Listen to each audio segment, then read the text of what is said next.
से रेट तय नहीं कर सकता है, अपना मर्जी से बेच नहीं सकता है, अपना मर्जी से ये नहीं तय कर सकता है जो हमारा किस कंट्री में जाएगा, किस कंट्री में नहीं जाएगा, उसका रेट क्या तय करेंगे। इकलौता रूस ही है जो अपना ईंधन पर अपना। तो गुड मॉर्निंग, आज फिर से हम पेश करते हैं आपके सामने इंटरनेशनल खबर, जो कि आपको बार बार हम समझा रहे हैं। तो कभी भी इसको नेताजी के भरोसे मत छोड़िए, या नहीं तो वो आप लोग को छोड़ के एक न एक दिन देश छोड़ के निकल जाएंगे। आज वेनेजुएला में जो कार्रवाई किया अमेरिका, इससे कितना देश का नेता डरे हुए हैं, उसका उदाहरण हम बताते हैं आपको। आप क्यों कहते हैं बार बार नेताजी के भरोसे सिस्टम नहीं छोड़िए, देश नहीं छोड़िए। ये देश हमारा है, इस पर हमारा भी अधिकार है और सुरक्षा करने का भी दायित्व हमारा है, सवाल जवाब करने का भी दायित्व हमारा। आज देखिए खामनोई को, ईरान के जो शासक है, आज 36 साल शासन किया ईरान में और पूरा जनता को नाज था जो बहुत अच्छा शासन कर रहे हैं। बहुत सारे इस्लामिक कंट्री भी वाहवाही कर रहा था जो बहुत अच्छा शासक है, अच्छा शासक है। आज जब देख लिया वेनेजुएला के राष्ट्रपति को खींच के अमेरिका ले गया घसीट के अपना कंट्री,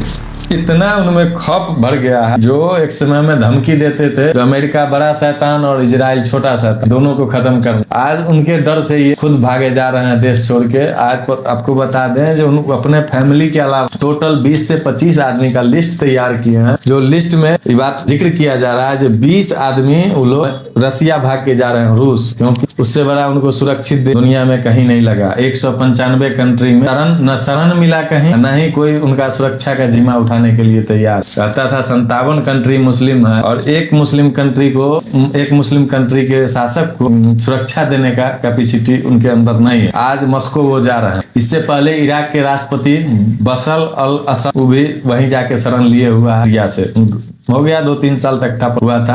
और वहां का भी शासन कौन कर रहा, जो एक आतंकवादी था जिस पर $1 लाख मिलियन का इनाम वही अमेरिका घोषित किया था, उसी को आज डोनाल्ड ट्रंप राष्ट्रपति बना के वहां का और हाथ मिलाते हुए उनका फोटो भी आया है। क्लियर है जो भाई ही वहां का साथ। और उससे पहले जो वहां का इसी खामनोई की तरह सद्दाम हुसैन इराक में, उनको मार के खत्म कर दिया। बशर और असद को तख्ता पलट करवा उसको भी भगा दिया। जिस देश में अगर उसको लगता है सेना हमको जवाब देने में सक्षम है, उस देश में या तो वो करता है जो एनजीओ के थ्रू पैसा भेज के वहां का युवा जेएनजी करके बोल के, ये सब युवा है, इसका हक मारा जा रहा है, देश में सही ढंग से काम नहीं किया जा रहा, सरकार के खिलाफ धरना प्रदर्शन करो, ऐसे ऐसे भड़काव बात सिखाया जाता है और माइंड वॉश किया जाता है। उस देश के युवा सड़क पर आकर तख्ता पलट कर देते हैं और या तो उस शासक को देश छोड़ के भागना पड़ता है, नहीं अमेरिका में जाना पड़ता है, जो अमेरिका तय करे जो उसको मरना है कि जीना। इस तरह का सिचुएशन आया हुआ है अमेरिका, पूरा वर्ल्ड। तो कुल मिला के कहने का मतलब है जो देश को बहुत मजबूत बनाना है और बनाने के लिए भ्रष्टाचार मुक्त करना पड़ेगा और उसके लिए देश के जो भी एक नागरिक है उसको वफादार बनना पड़ेगा। अगर गद्दारी रहेगा किसी के भी खून में, तो देश का दशा वही होगा जो ईरान, बांग्लादेश और Syria, Iraq, Venezuela, Sudan, Somalia, ये सब का होता है। तो सेम कंडीशन किसी भी कंट्री में हो सकता है। हम किसी एक का एग्जाम्पल नहीं देंगे क्योंकि अमेरिका 195 देश में ना 190 देश में या तो सेना के जरिए या फिर CIA के जरिए या फिर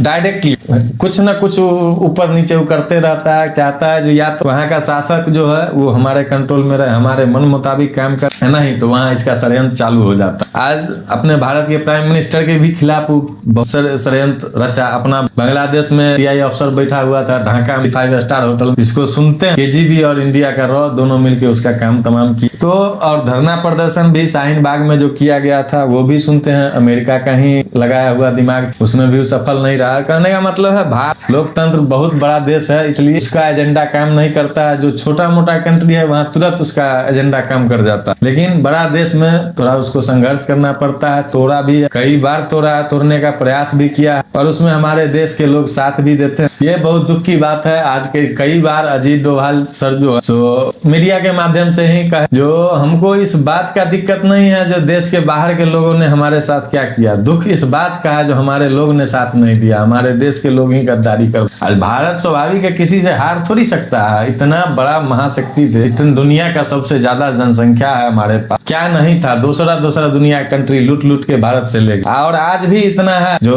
अमेरिका जैसा 2-4 देश पैदा कर दे, भारत के पास वो उतना शक्ति है, लेकिन एकता नहीं, सबका मत एक नहीं। अब है ना, जो किसी देश का सेना है तो अलग अलग परिवार से बिलोंग करता है, अलग अलग गांव से बिलोंग करता है, अलग अलग राज्य, अलग अलग स्टेट, अलग अलग जगहों से, और लेकिन सभी का काम एक ही, सभी का टारगेट एक ही है, देश का सुरक्षा प्रथम प्राथमिकता है, पहला, उसके बाद ही कुछ सुने। अगर कोई सेना कहीं मूव कर रहा तो वहां भी हर जाति का, हर राज्य का लोग मौजूद है, लेकिन सेना के वर्दी में सब एक है और मकसद एक। सेम नीति होना चाहिए देश के लोगों के अंदर। हम कौन जाते हैं, आप कौन जाते हैं, किस राज्य से बिलोंग करते हैं, ये मायने नहीं रखता है। हम इस देश के नागरिक, हमें एकता होना चाहिए। हम देश के खिलाफ गद्दारी नहीं कर सकते हैं। हम गरीब हैं, आप अमीर हैं, कोई बात नहीं है, चलेगा, लेकिन जब बात देश पर आए तो इसमें दोनों को रहना है, अमीर को भी रहना है, गरीब को भी रहना है। इसलिए आप ये मत बताइए जो इसको बोलने का अधिकार नहीं है, इसको ये राय देने का अधिकार नहीं है, सबको अधिकार है। सब जब तक मिलजुल के नहीं रहिएगा तब तक बाहरी लोग ऐसे ही फायदा उठाएंगे। अंबानी जी को कभी धमकी मिलेगा, कभी मोदी जी को धमकी मिलेगा, भैया तुम रूस से तेल लेना बंद करो, कभी कहेगा रिलायंस भारत से का जो कंपनी है वो बंद करे, रूस से ऑयल लेना और अमेरिका से खरीदे, कच्चा तेल हम देंगे और रिफाइंड करके जहाँ बेचना है बेच। मिला के भारत क्या करेगा वो तय हम करेंगे। तो